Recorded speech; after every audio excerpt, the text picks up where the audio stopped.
How to solve circuits the right way once and for all, and the joys of circuits analysis, continuing on with lecture 6. Hi, I am Vache Vorperian, lecturing from my book, Fast Analytical Techniques in Electrical and Electronic Circuits, published by Cambridge University Press and available online from any bookseller. In this video, I'm going to approximate the analytical results of the frequency response of the common emitter amplifier, which I obtained in the previous video, and compare those results with the results obtained from LT-SPICE simulation. Here's the LT-SPICE simulation circuit using a 2N2222 NPN transistor biased from plus and minus 10 volts. The load resistance is 1K, and the emitter current is approximately 10 volts divided by 2K, or 5 milliamps. It's slightly less than that, of course, because of these resistors, 50 ohms and 20 ohms, and the base to emitter voltage.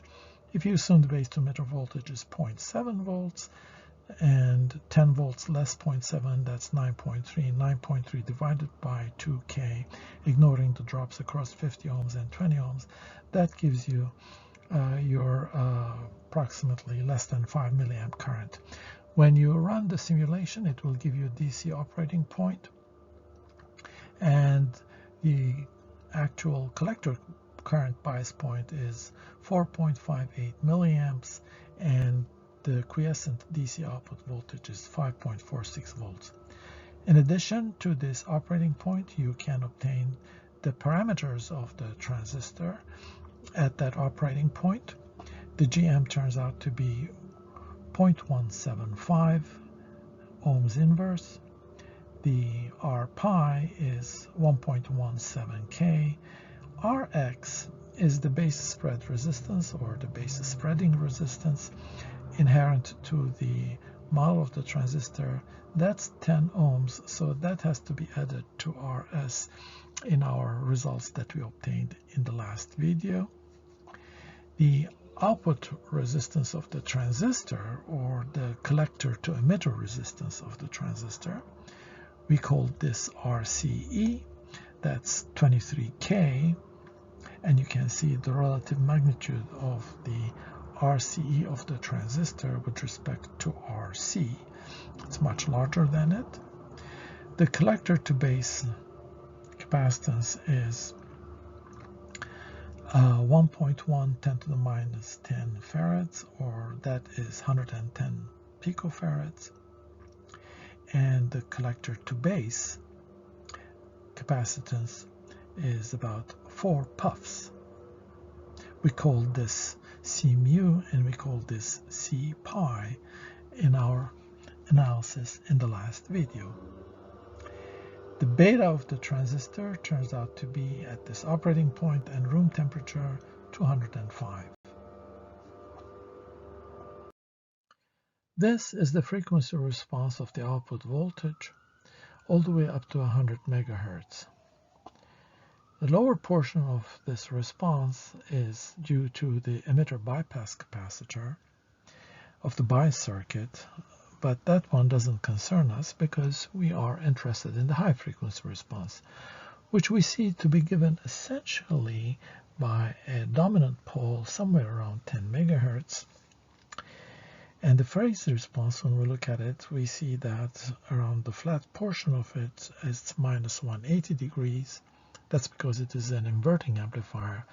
And the phase, instead of asymptoting to minus 270, which is what would have been the case if it was just a single pole response, it goes further down as the frequency increases.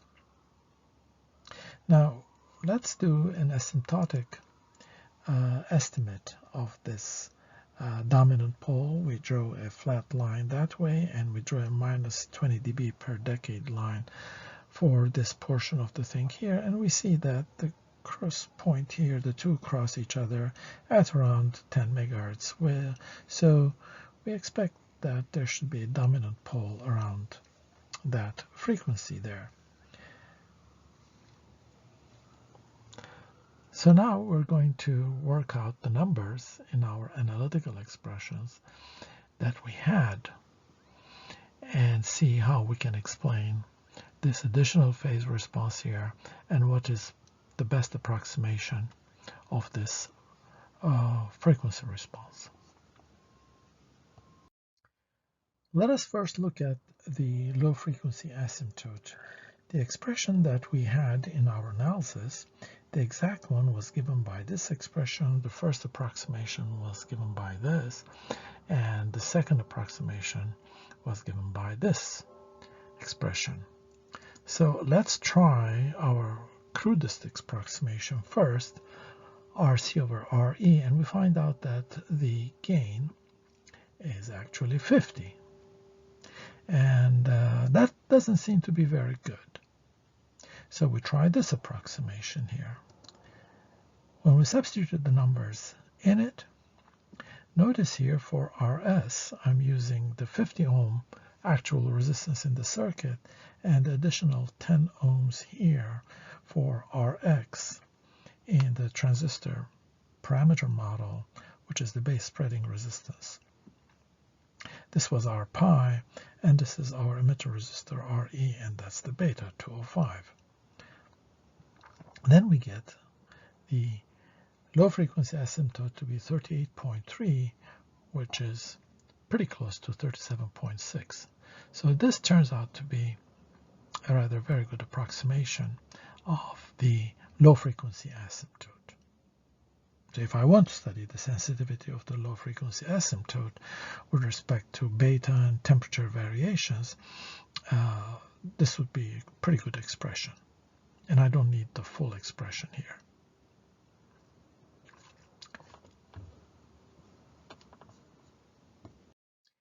Next, to look at the coefficients in the numerator of the transfer function, A1 and A2.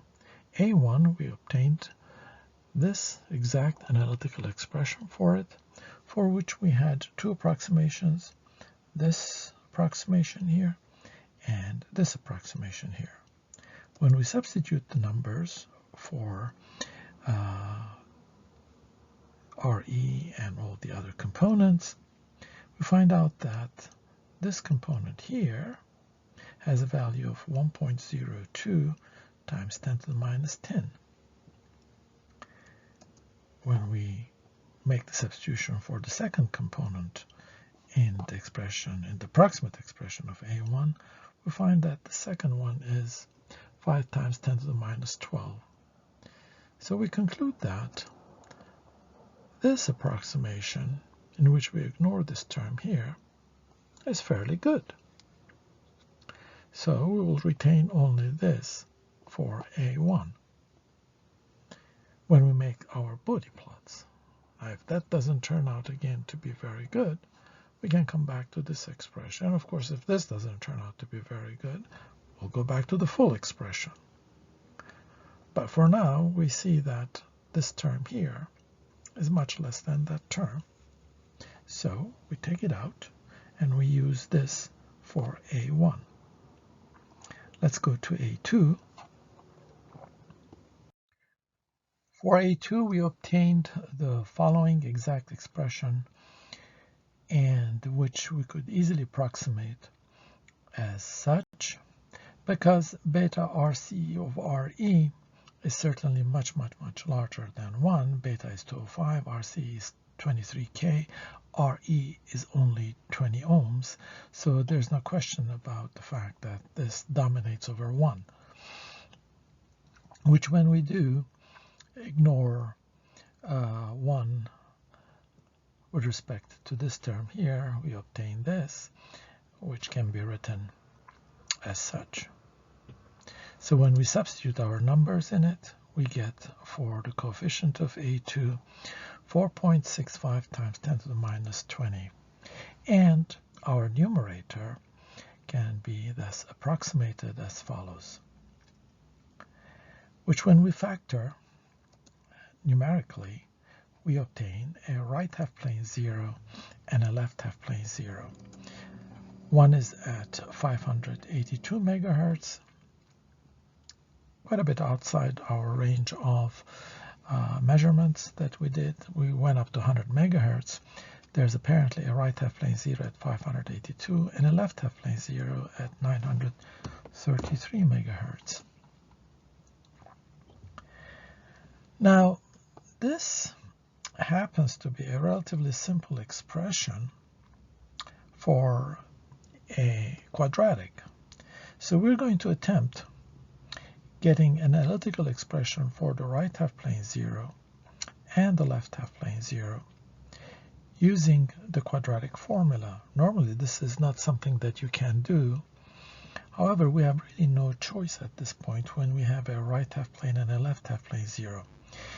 If both zeros were left half plane zeros, then there would be a simpler approximation for a quadratic, which I'm going to talk about in getting analytical expressions for the poles of this transfer function. But because we have a right half plane 0 and a left half plane 0, the only way we can go through it in trying to obtain an analytical expression for each of these, the left half plane and the right half plane 0, is to try and apply the quadratic formula and approximate that one. Well, we're going to try that on the next video.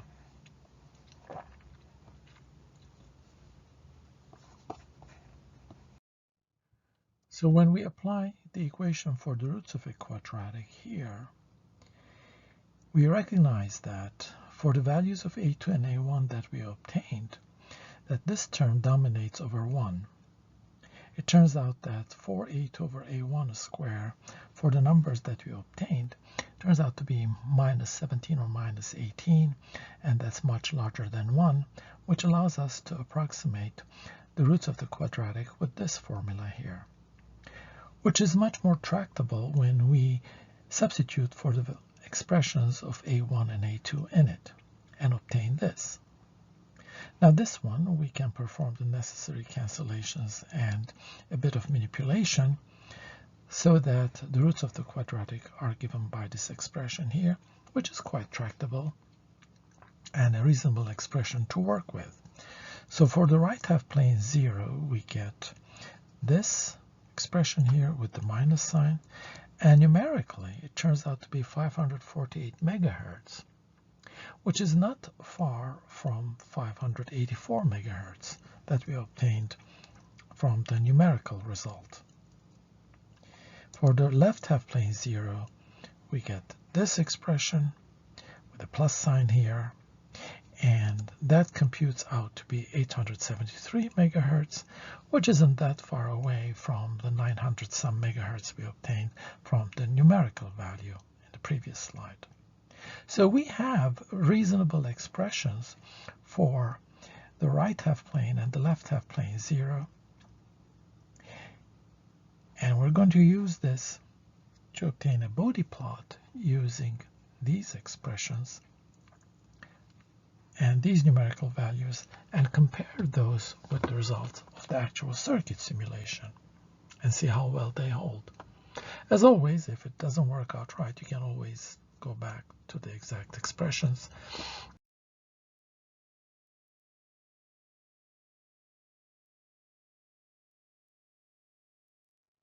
And now we evaluate the coefficient b1 in the denominator using the analytical approximation that we obtained earlier.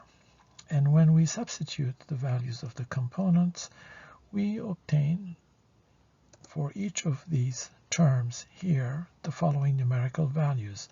For the first one, we obtain 1.25 10 to the minus 8, and for the second one, in this expression, we obtain 2 times 10 to the minus 9, the sum of which turns out to be 1.45 times 10 to the minus 8. And we see that really 1.45 10 to the minus 8 is pretty close to 1.25 times 10 to the minus 8. So we can choose as a first approximation to this expression here to ignore the second term. So that looks like a reasonable approximation for B1. So let's move on to A2 in the next slide. We now evaluate the expression for B2, and when we substitute numerical values in there, we find out that B2 is 7.27 times 10 to the minus 18. So we're going to substitute B1 and B2 for D of S and factor it first numerically, as we'll do in the next slide. So we substitute the numerical values of B1 and B2 in the expression for D of S, and we determine its two roots. And we find out that we have a dominant pole and a high-frequency pole, which are very well separated. The first one, the dominant pole, comes out to be 10.97 megahertz, and the high-frequency pole at 320 megahertz. Now, the dominant pole at 10.97 megahertz is actually very close to what we had estimated originally when we looked at the body plot of the frequency response and we did an asymptotic construction on it. We found out there the dominant pole seemed to be around 11 megahertz. The high frequency pole at 320 megahertz is outside our range of measurements, which we went up to only 100 megahertz. So now that we know the roots of the quadratic are well separated, we can approximately factor that quadratic as follows. D of S can be approximated as 1 plus B1 of S into 1 plus B2 over B1 times S. And the reason for that is when you multiply these two factors out, you see that the quadratic that you obtained, shown here, in it, if B1 is much larger than B2 over B1, B1 is the first root and B2 over B1 is the second root, and these are very well separated from each other. B1 is much larger than B2 over B1, which means that this is a dominant pole at a much lower frequency than the high frequency pole here. When B1 is much larger than B2 over B1, then this quadratic here approximately factors back into the original quadratic. So this approximate factoring of this quadratic is well justified whenever B1 is much larger than B2 over B1.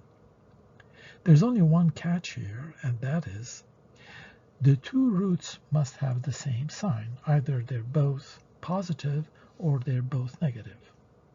It can't be that one is negative and the other one is positive, so that you can apply this factoring scheme. They both have to have the same sign. That's why in the numerator, where we had a positive and a negative root, we could not use this approximate factoring of the numerator. But whenever they both have the same sign, this is an excellent factorization of a quadratic when the roots are well separated. So we are now going to determine an analytical expression for the dominant pole and the high frequency pole using the expressions for B1 and B2. So our denominator factors into a low frequency and a high frequency pole, and we are now going to determine an analytical expression for the dominant pole, the first pole, given by 1 over B1. So we substitute the analytical expression that we had obtained for B1, and we get this fairly impressive expression for the dominant pole, an approximate expression. And when we evaluate it, it evaluates to 11 megahertz, very close to 10.97, the exact value, not the exact value, but the numerical value that we obtained in the previous slide. So this is a fairly accurate representation then of the dominant pole. But we may not want it with this much accuracy.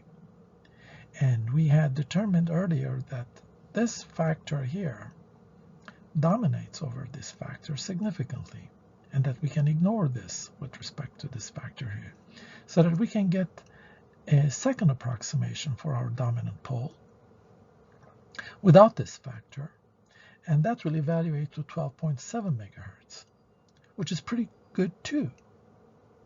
After all, these analytical expressions that we obtain for the poles and the zeros are for design purposes. We are not trying to match an exact simulation value, because the simulation itself, if you think about it, is an approximation of the actual hardware that's in the lab. So we shouldn't sweat it hard to get exactly what the simulation predicts. If you are close within 85 to 90%, then what you have is pretty good for design purposes. It's far better to have something that's 80 to 90% accurate and tells you what's going on in the circuit, rather than have absolutely nothing and get an exact value for it. And which is also very questionable, what you get from your simulation as being very, very exact, because, as I said, the simulation itself is an approximation of the actual hardware that's in the lab. So the long and short of it is that we do have an analytical expression for our dominant pole. It's given by the reciprocal of two time constants, the first one formed by C mu and the second one by C pi. The first term dominates over the second term in the denominator, so if I want a second approximation, I can get this. Now this approximation is very nice because it immediately tells you, or you can easily see, the influence of Rs on the dominant pole Fp1.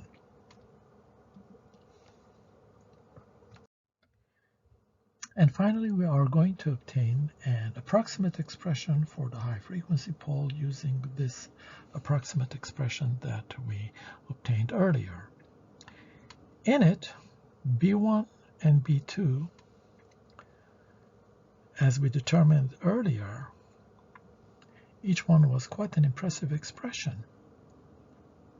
Now their ratio is going to turn out to be even more impressive expression for Fp2. But let me tell you something. We don't need to be so impressive. After all, the purpose of these analytical expressions is to help us with the design. And the simpler the expressions, the better that help is. So before we blindly substitute for B1 and B2, we ask ourselves, where did B1 and B2 come from? B1 is the sum of these two time constants, and B2 is the product of these two time constants, which when we divide out yields this expression here. The second term is very nice. It's just the reciprocal of a single time constant. But the first one looks to be a mess. But when I look at it carefully and I look at the denominator here, I realize that if I reverse the order of pi and mu, as we've discussed earlier, then I can write it as r mu, r pi mu, and r mu will cancel out, and I will get a very nice expression, albeit approximate, for the high frequency pole. It's given by the sum of the reciprocal of these two time constants. And now we're going to substitute for r pi mu and r mu on the next slide and get ourselves a decent expression for the high frequency pole. And when we do that, we first substitute our exact expression, not exact, better approximations for r pi mu and r mu pi, like this, and we evaluate it, and we get a value of 368 megahertz. The actual high frequency pole that we had from our numerical evaluation was at 320 megahertz. So this is about 11% higher. But as I said, if you are okay within 10 to 20% of your actual value of what you're getting, you're doing pretty well for an analytical expression that's going to help you with understanding what is going on inside the circuit. Now, this is our first approximation. We can approximate this yet one more time. In here, we can ignore RCE for sure. And likewise here, we can ignore RCE. This was 23K, which was much larger than any of these others. And we get a simpler expression for the high-frequency pole. Interestingly, when you evaluate it, you come out to 312 megahertz, which appears to be a little closer to the numerical value of 320 megahertz. But that's just luck. It's not always going to work out that way for you. It's just that your approximation for your high frequency pole using that factorization that we talked about yields always a slightly higher numerical value for the high frequency pole than what the actual numerical value is. Nevertheless, this is still pretty good approximation, lucky or not, and is simpler than this one here.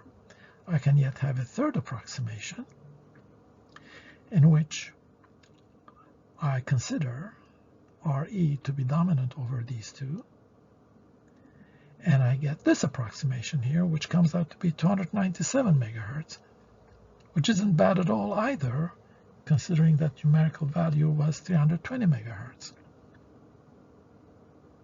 So I have three approximations for my high frequency pole. I can use whichever I want to understand how the various elements of the circuit are coming into play in the high frequency portion of the frequency response. And now we are going to plot the frequency response using our approximate expressions and compare it to the actual simulation results and see how well they agree with each other. And we'll show this in the next slide. So I'm using this approximate factorization of the transfer function, in which I'm using the values of the poles and the zeros by those obtained from the approximate analytical factored poles and zeros. And I'm going to compare that to the simulation result. And you can see that both agree quite well, magnitude and phase. The red one is the analytical results, and the blue one is the actual simulation result. And this is pretty good agreement. Now I ask myself, since I have a dominant pole here, what would happen if I just approximate this whole thing as a single pole response, like that? Forget about the right half plane, left half plane zero, the high frequency pole. What do I get for a frequency response? And here's what you get. Again, the magnitude response, you can hardly tell the difference. It's just that your phase begins to deviate from the simulation results, as well as from the more accurate approximate analytical results. You don't get that extra phase shift that you have at high frequencies. So we have shown that we can obtain analytical expressions for the poles and zeros of our transfer function, approximate them any way we like, to whatever degree we want, and assess each approximation according to our needs, whatever our needs are. Thank you.